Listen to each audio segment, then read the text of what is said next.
The summer of 1855 descended upon Magnolia Hill like a suffocating shroud, pressing the humid Georgia air against the white columns of the grand plantation house. Clara Whitmore stood at her bedroom window, her delicate fingers tracing patterns on the glass as she watched the cotton fields stretch endlessly toward the horizon. A sea of white built upon an ocean of suffering. She was 24 years old and beautiful in the way that Southern society demanded. Porcelain skin kept pale by parasols and wide-brimmed hats, golden hair arranged in elaborate curls that took her maid 2 hours each morning to perfect, a waist cinched to 18 inches by whalebone and silk. She was, by all accounts, the perfect ornament for Thaddeus Whitmore's arm at social gatherings, where wealthy planters discussed cotton prices and the price of human flesh with equal dispassion.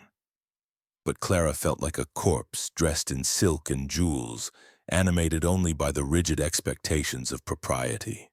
Her marriage to Thaddeus 3 years prior had been arranged by her father, a Charleston merchant drowning in debt. Thaddeus had wanted a beautiful wife to display like his thoroughbred horses and imported furniture. What he got was a woman whose spirit he systematically crushed beneath the weight of his cruelty and indifference. Thaddeus Whitmore was a man who measured his worth in acres and bodies. At 42, he had grown corpulent from excess, his face perpetually flushed from bourbon and rage.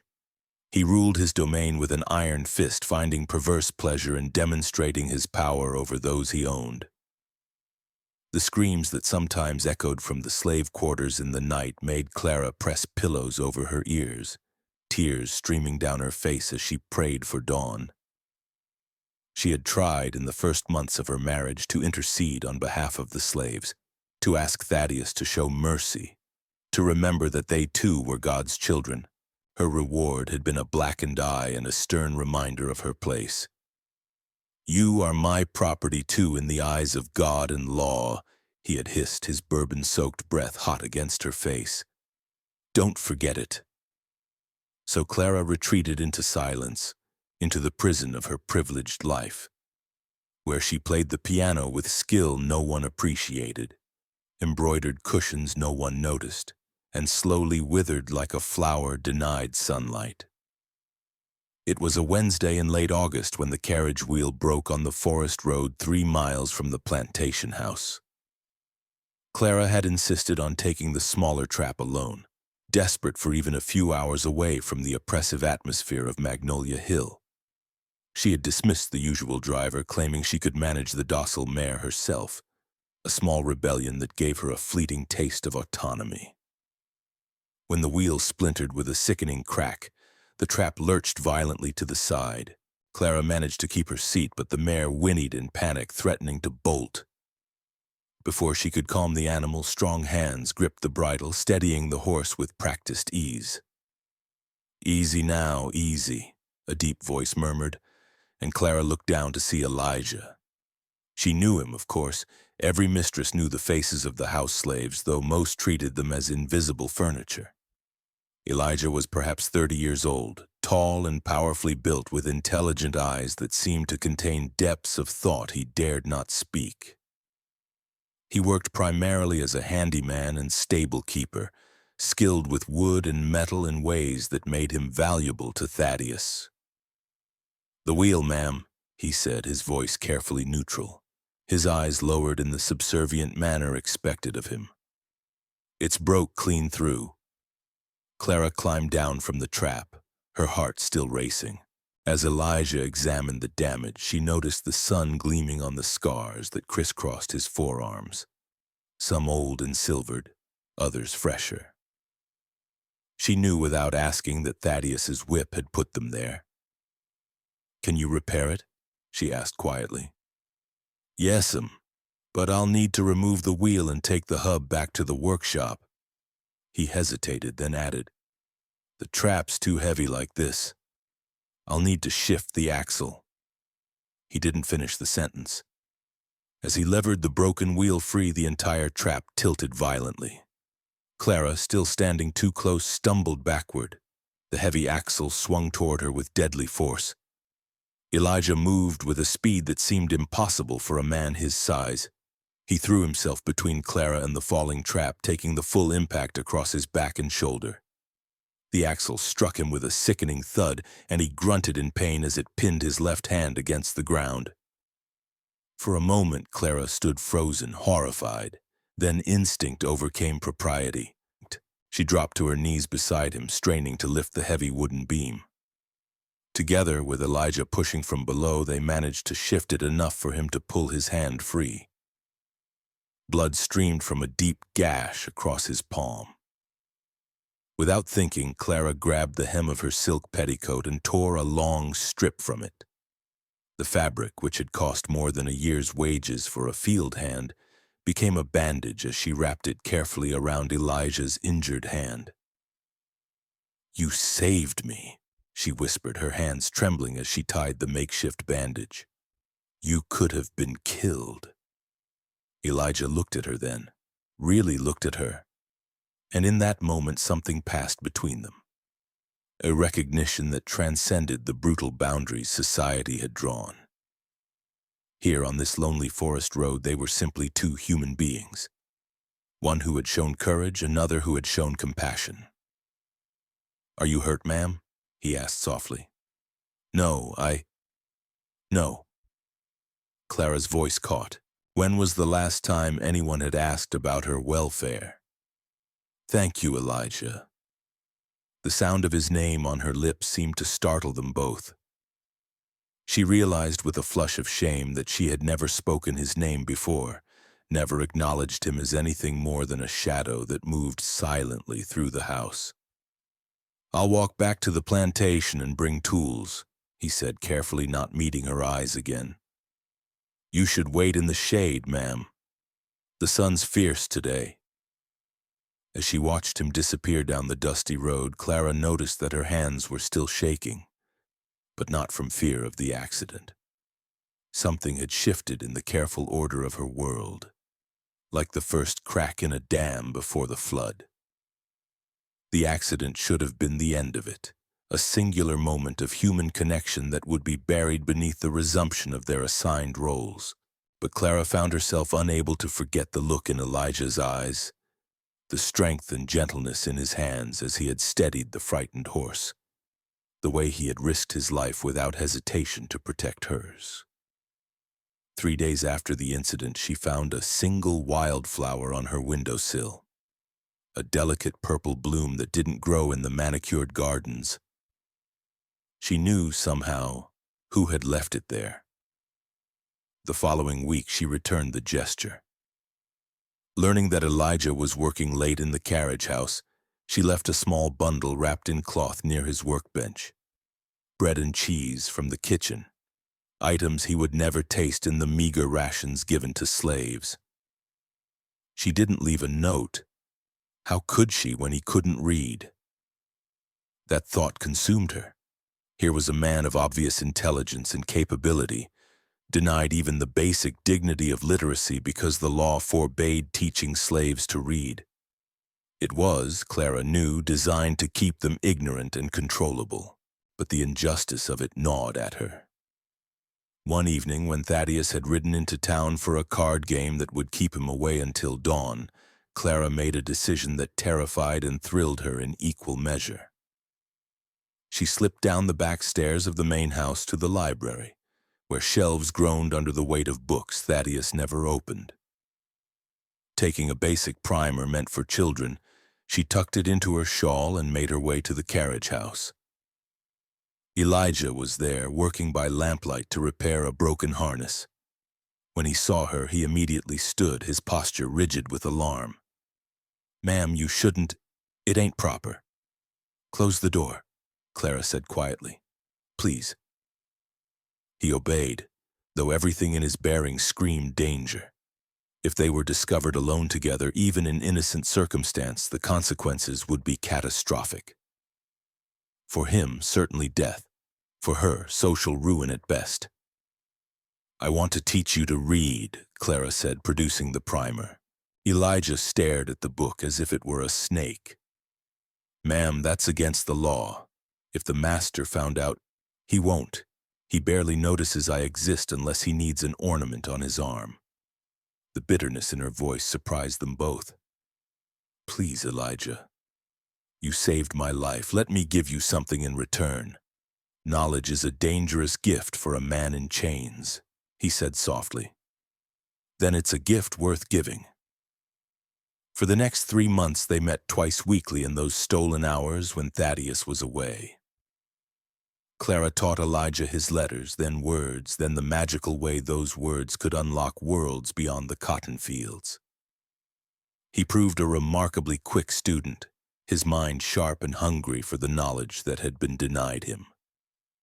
But something else grew during those clandestine lessons, something neither of them could name aloud. Clara found herself living for those evenings, for the sound of Elijah's voice as he slowly, carefully read passages from books, for the rare smile that transformed his careworn face. She confessed things to him she had never told another soul. Her loneliness, her fears, the way she sometimes wished she could simply disappear. Elijah, in turn, shared fragments of his story. He had been born on a plantation in South Carolina, sold away from his mother at age 8 when the master died, and the estate was liquidated. He had belonged to 3 different owners before Thaddeus bought him 5 years ago. He spoke matter-of-factly about horrors that made Clara weep. The casual cruelties, the friends who had died in the fields or under the lash, the sister he had loved who had been sold to a cotton broker from Alabama and whom he would never see again. "I used to pray to die," he admitted one night, his fingers tracing the words in a worn volume of Shakespeare that Clara had smuggled from the library. "Every night I'd pray that I just wouldn't wake up. Seemed like the only freedom I'd ever know." "And now?" Clara whispered. He looked at her then with an intensity that made her heart race.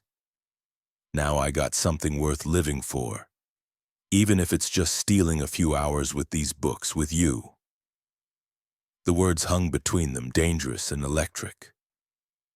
Clara knew she should leave, should end these meetings before they crossed a line that could never be uncrossed.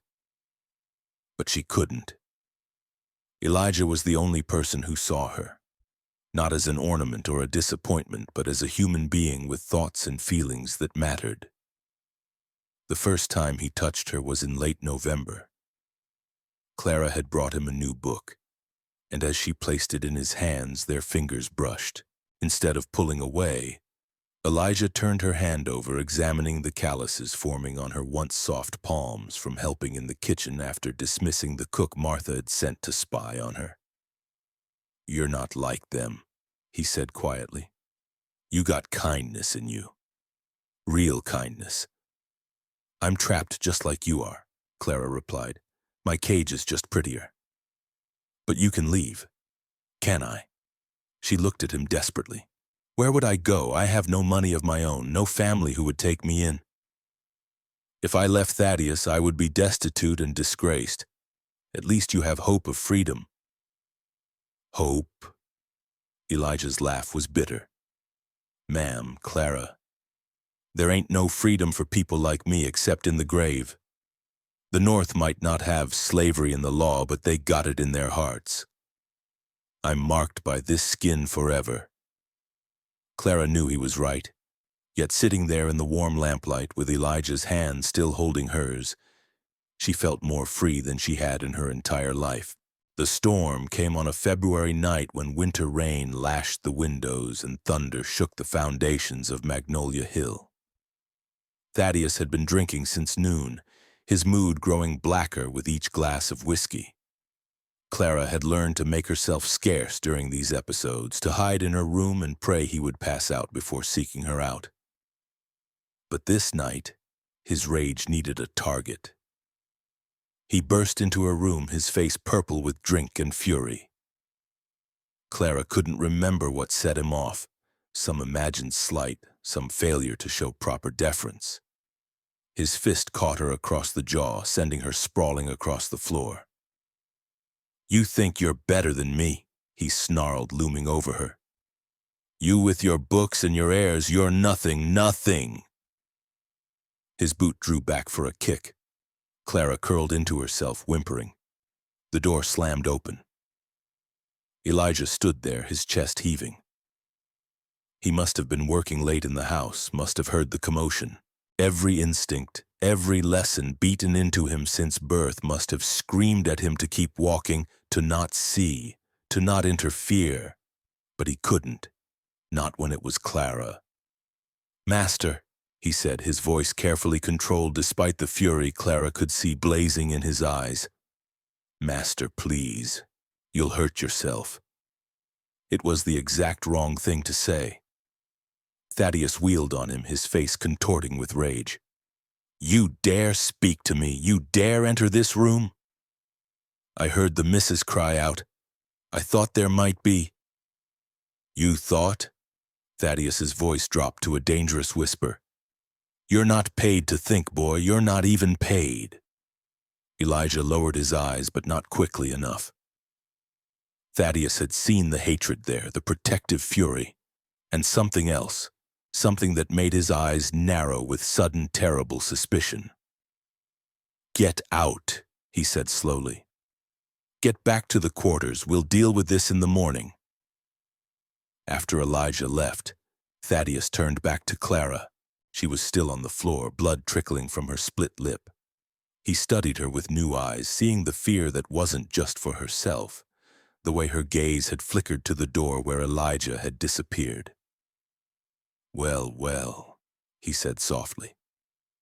"My dear wife, it seems we need to have a conversation." Martha found the Premier 3 days later.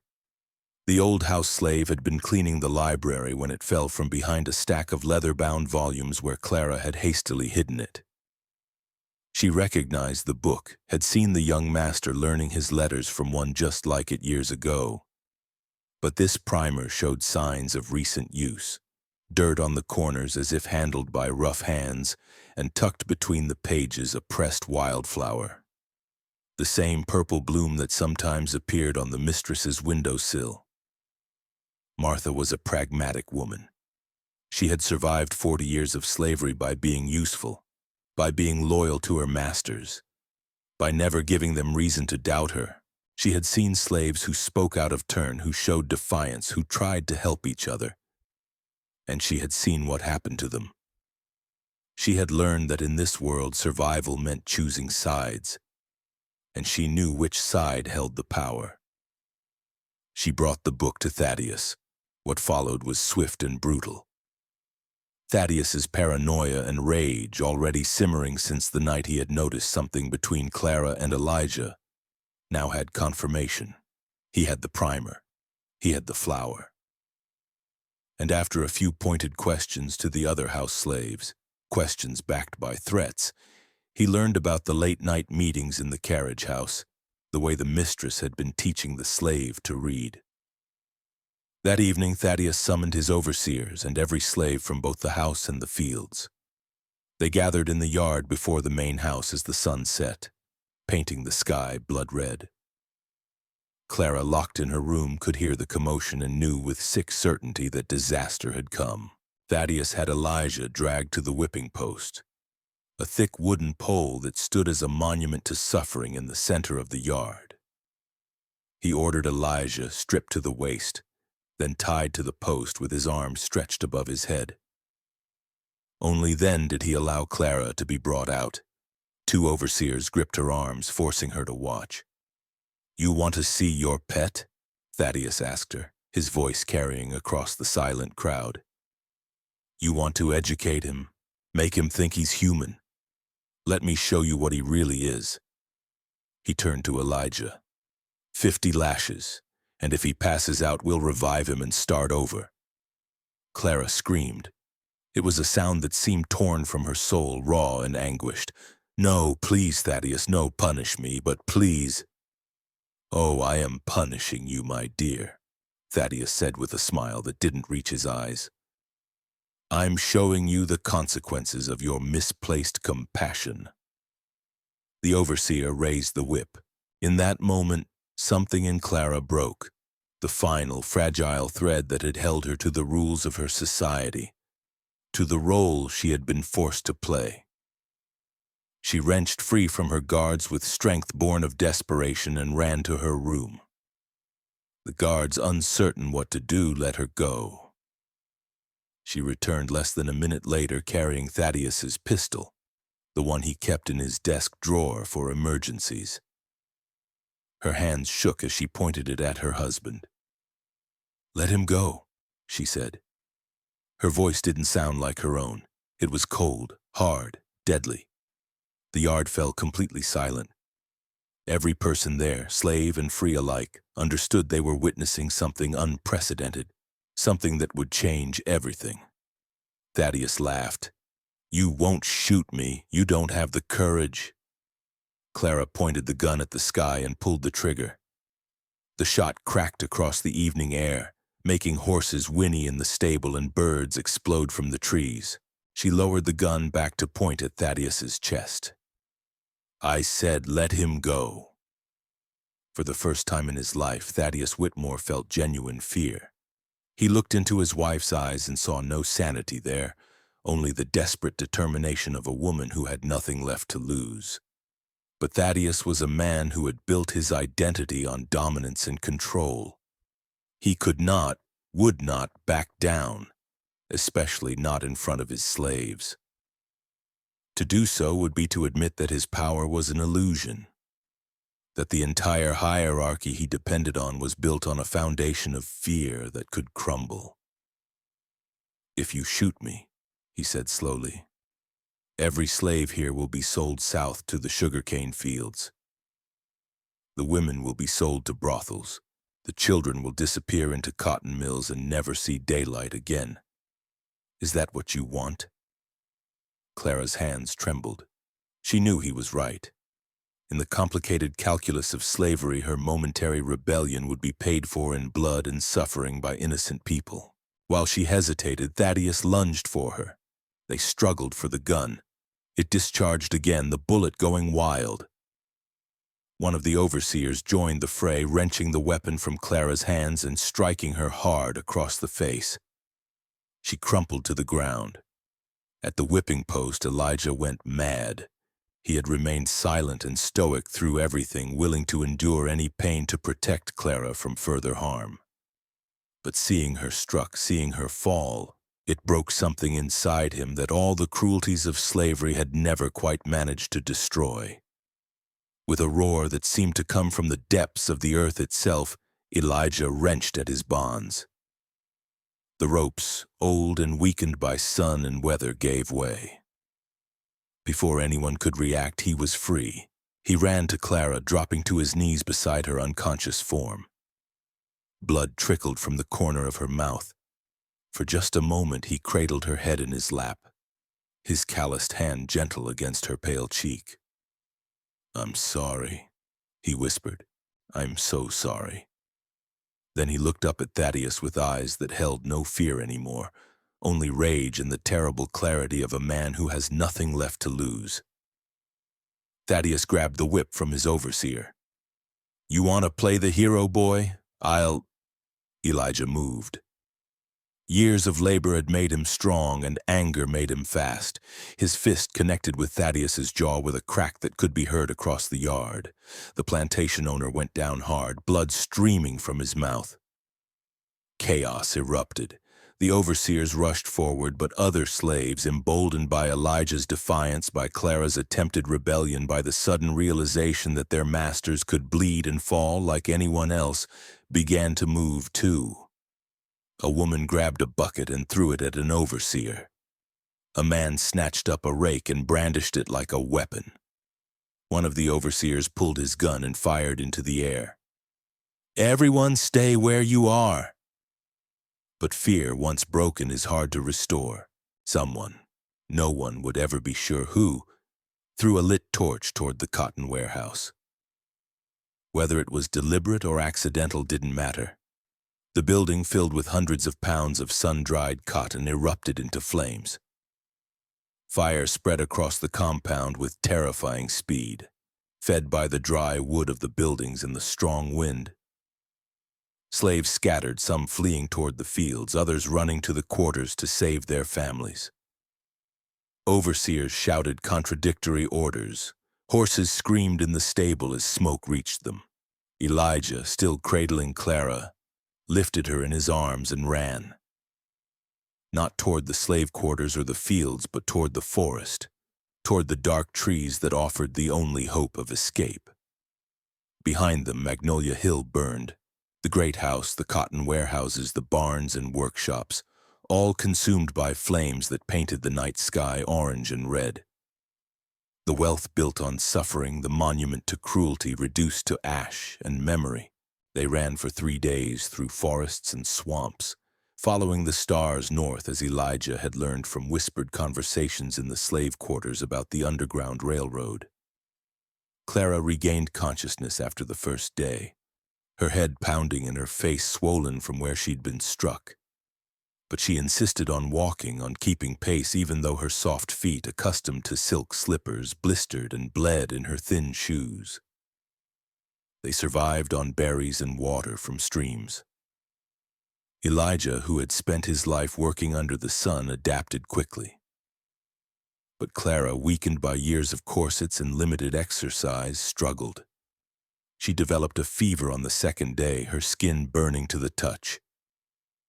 Elijah made a shelter in a hollow beneath a fallen oak, lining it with moss and leaves to keep her warm. He held her through the night as she shivered and mumbled in delirium, her body fighting the infection from her injuries and the exhaustion of their flight. On the 4th day, they heard dogs in the distance, the deep baying of bloodhounds. Slave catchers tracking them through the wilderness. Thaddeus, if he had survived the fire, would have offered a massive reward for their capture. And even if he hadn't, the authorities would hunt them anyway. Not for love of Thaddeus, but because the very existence of a white woman who had chosen a slave over her husband threatened the entire social order. "You have to leave me," Clara said weakly. She could barely sit up, her fever still raging. "You can move faster alone." "I'm not leaving you." "Elijah, they'll catch us both. At least this way." "No." His voice was firm. "We live free together or we die together. Those are the only choices I'm willing to accept." But they both knew the truth. The dogs were getting closer. Freedom was just a dream, always just out of reach. That night, Clara woke to find Elijah sitting beside her, reading by moonlight from the small book she had given him, the primer she had used to teach him his letters. He was reading aloud, slowly but confidently, the words no longer strangers to him. "I never thanked you," he said without looking up from the page, "for seeing me, for treating me like I was human." "You are the most human person I've ever known," Clara said, reaching for his hand. "You showed me what courage looks like, what love looks like." He turned to her then, and in his eyes she saw her feelings reflected back, all the things they had never spoken aloud because speaking them would make them real, would make them even more dangerous than they already were. "I love you," she whispered. "I know it's madness, I know it's impossible, but it's the truest thing I've ever felt." "Clara." Her name on his lips was a prayer and a lament. "I've loved you since the day you tore your silk dress to bandage my hand, since the first time you spoke my name like I was a person instead of property." They held each other as the moon crossed the sky, as the sounds of pursuit grew ever closer. And for just a few hours they were not mistress and slave, not white and black, not fugitive and hunted. They were simply two souls who had found each other in the darkness and kindled a light that neither law nor custom could extinguish. When the dogs arrived at dawn, their barking triumphant and vicious, Elijah and Clara were ready. They stood together, her hand in his, facing the slave catchers and the overseers and the return to everything they had fled. But Thaddeus, it seemed, had perished in the fire. The man leading the party was a county sheriff, and his face was grim as he looked at the unlikely pair. The bedraggled white woman with her swollen face and tattered dress, the tall slave who stood protective beside her. "Mrs. Whitmore," the sheriff said, "your family in Charleston has been notified. They're concerned about your welfare." Clara understood what he wasn't saying. Her family would have her declared mad, perhaps commit her to an asylum. It was the only way to explain her behavior, to restore some measure of respectability to a scandal that would otherwise destroy them all. And Elijah. There was no question about his fate. "Please," Clara said, her voice hoarse, "please don't hurt him. He saved my life during the fire. He was helping me escape." The sheriff looked skeptical. He'd heard the rumors about what had sparked the chaos at Magnolia Hill. But he was also a practical man, and executing a slave for saving a white woman's life, even under questionable circumstances, would raise uncomfortable questions. "The slave will be sold at auction to cover the debts of the estate," he said finally. "As for you, ma'am, that's for your family to decide." They were separated then. Clara screamed and fought as the men pulled her away from Elijah, reaching for him with desperate hands.